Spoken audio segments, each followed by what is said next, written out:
Three brave amigos are we, brother to brother and everyone. Welcome back to the Place of Business. You know that sound. It's the 3 a.m. Egos, the one and only Sigmund Kramer, our producer, and Dan Shedd, who's our intern extraordinaire. Yeah. And I think that was actually Sigmund. But anyway, and I am, of course, your host, Kevin Price.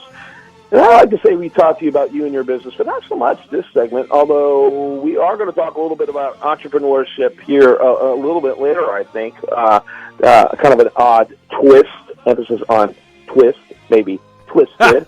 Anyway, Dan Shedd, he brings us a topic, although Sigmund and I have collaborated on a second topic. But let's start with Dan's topic. What do you got for us, Dan? Well, a story went viral last week on the internet, as everything goes on the internet. And there was a hoax about a woman that had 3 breasts, and it turned out to be a hoax because she had a prosthetic breast, but she took pictures of it to say, to try and repel. Repel, yes, thank you very much. To repel men and make her unattractive. Yeah, I don't know. I think she was probably a mega turn-on to Star Trek geeks and Futurama geeks. What do you think about that, Sigmund? Total Recall. Yeah, I mean, obviously she was being ridiculous to think that, I mean, because, men never love boobs. I mean, men hate boobs to begin with. Why, adding a third one, I mean, they say, three's a crowd? No, not when it comes to boobs. Guys love boobs. The more the merrier. So anyway, it was ridiculous for her to say that she added a third breast because she wanted to become unattractive to men. Mm-hmm. Yeah, and I guess it goes to prove the adage that men are big babies proves to be true. Hey, there you go. There you go. All right. So as a result, it was all a joke. She didn't pay for this; it was all fake. But it sure caught on wildfire. And now, as we approach a very important holiday season, what's the deal now, Dan? Well, now you can get a Halloween costume with 3 breasts. Hey! So do they charge extra for that? Oh boy. Yep. It's probably by the breast that you're charged. I mean, come very on. Very interesting. So, has there any information on how sales are going there, Dan? See, now we already got a business angle. Oh boy. How are the sales going? Are they flying off the shelves? According to this article on Mashable, I do not see any information as far as that stuff goes. But if it ain't on Mashable, it ain't worth it. Yeah. But it's just crazy to think that something that went viral, and it turned out to be a hoax, is now a Halloween costume. Well, to be fair, though, I really do think it's probably kind of hearkening back to the old 1980s Arnold Schwarzenegger Total Recall movie, which did feature a woman with 3 breasts. So yeah, and not only was she a woman, but if I recall, she was a woman of the night. Yes, a woman of the night, and we don't mean a vampire. No, probably not. But yes, you are correct.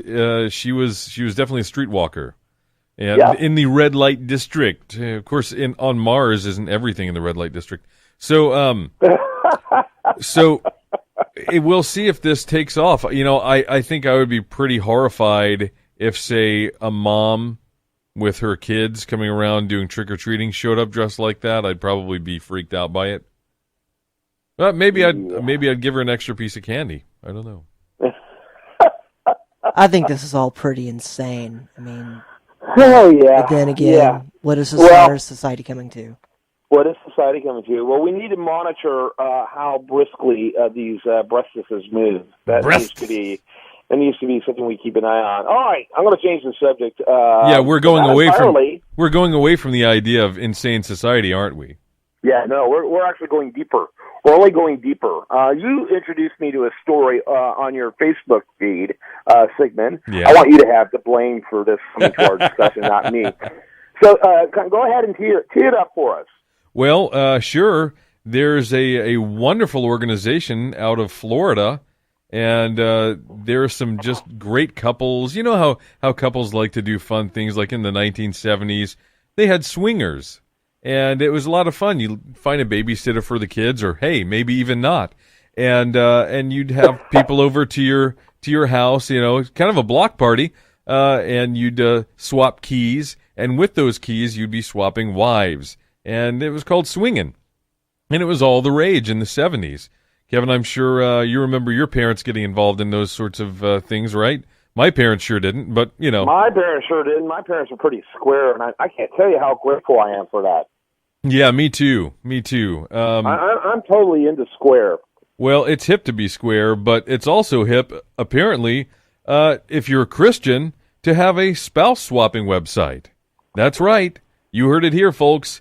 And there's a group that has started a Christian swingers club. What do you think about that?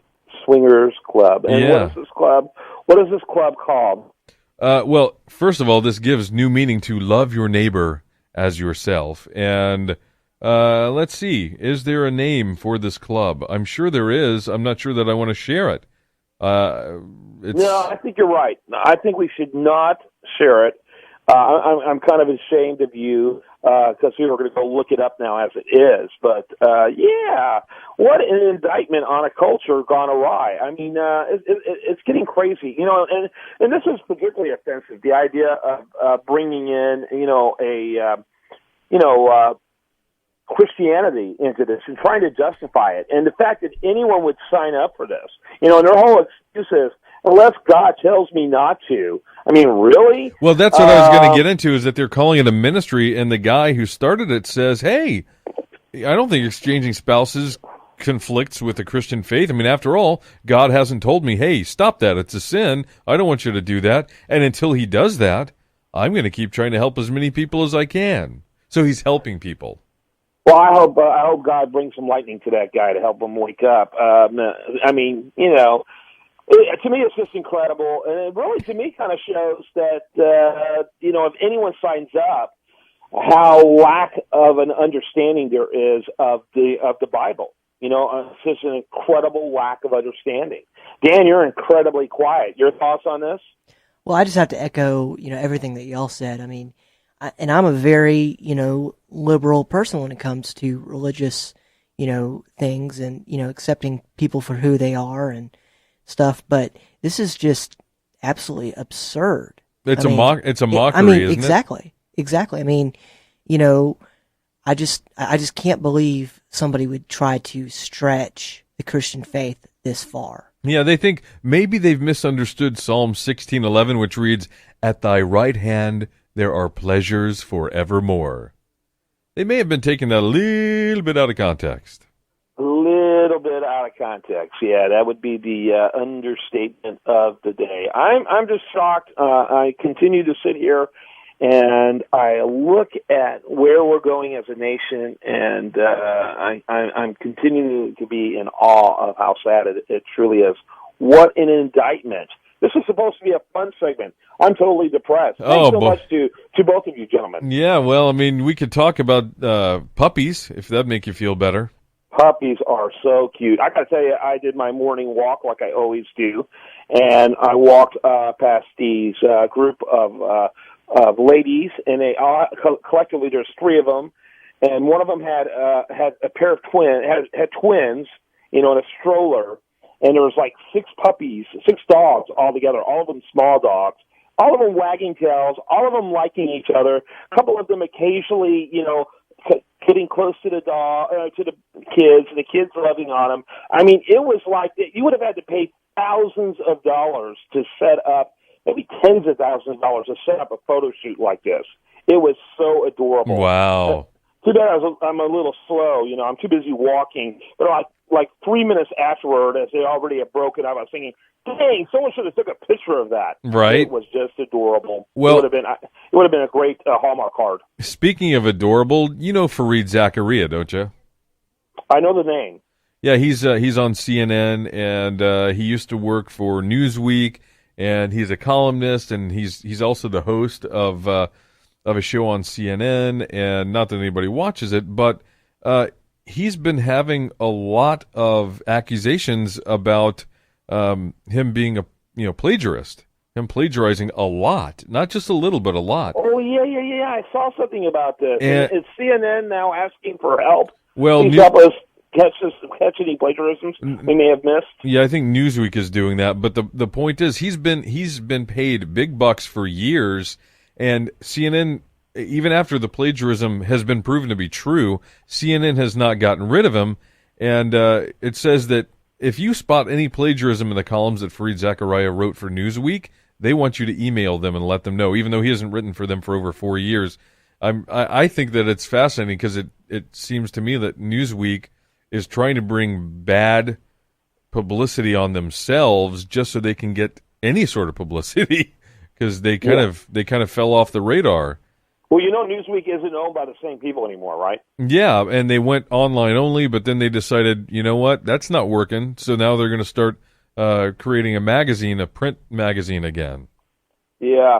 So the guy that we were talking about, Fareed Zakaria, yeah, is he writing for Newsweek? He hasn't written for them in 4 years. Got it. So that's why I find it odd that they're saying, "Hey, yeah." We want to remind you how incompetent we were.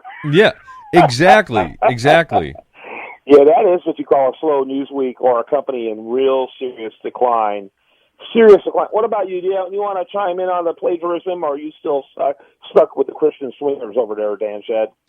Well, I hope he's not stuck with the Christian swingers over there. I can't see him from here. Yeah. Well, I mean, it's just amazing that, in school we're taught, to be honest and to not plagiarize. And if he is indeed plagiarizing his work, then what does that, say about our, society right now? And it's just a complete, it's just morally disgusting. bankrupt. And what does it say about our media? The journalists who are supposed to have integrity, who are supposed to, fact check and source check and then recheck. And this guy's just been literally lifting entire passages, entire paragraphs out of Wikipedia of all places and other things, and using it on his broadcast and in his columns, and he still has a job. He still has a job at CNN. What I found interesting about that, what you just said, if you're going to plagiarize, at least plagiarize from a quality source. Yeah, I mean, Wikipedia, which has been plagiarized from umpteen jillion other sources. So in most of whom were middle schoolers, by the way. I mean, in fact, he's probably plagiarizing from a plagiarist. From a plagiarist to plagiarist. From a plagiarist. Yeah. Well, doesn't it become original at that point? Yeah, is it like a double negative? I don't know. It's bizarre. Oh, by the way, I will say their article about me, Kevin Price, is actually fairly accurate. I haven't taken the time to make a few minor tweaks here and there, but it's actually fairly accurate. But I also know from people who are in there that it can get a little off its filter. So, well, you heard about the Congress office that was going on and like having their aides and stuff put stuff up on Wikipedia that was blatantly untrue about their opponents, and then they had to get it taken off. I mean, it was a big deal. I mean, Wikipedia is pretty controversial in that regard because pretty much anybody can go add what they want, and sometimes you don't notice it for a while. Yeah. So, yep, that's the problem with I guess it's the Aristotle thought of the tragedy of the commons. that which is owned by many is taken care of by none. There you go. That's the same reason why socialism doesn't work, and the idea of trying to eliminate private property is a disaster. It works in the wiki environment as well. Very, very slow to respond to that type of thing. Well, speaking of the commons, of that of the commons, did you hear that Nancy Pelosi has 3 breasts? Dude, I was working really hard to get away from that theme. And here we are. The more I try to get away, the more you pull me in. Oh. We need to get that as a quote, by the way, for our library. There you go. Al Pacino. Yeah, absolutely. Godfather right, 3. Ted, any final thoughts on today's segment? Well, just a bunch of ridiculousness all around. We try. And nobody was hurt, so that's good. Do you want to say that, what about you? Any last thoughts, Sigmund? Do you really want to hear my last thoughts? Probably not. No. I'll regret it in the morning, but go ahead. No, I got nothing. You got nothing. Oh, it's just like normal. Okay, very good. All right. Do you want to mention, of course, that today's program has been brought to listeners in part by our friends at richclub.org and skv.com. I am Kevin Price. You've been listening to The Price of Business. Do want to remind you, best content here shows up over there at the national news website, usdailyreview.com, getting over 1 million hits a month. Have a great rest of your day. Spend it wisely. Right here on this station.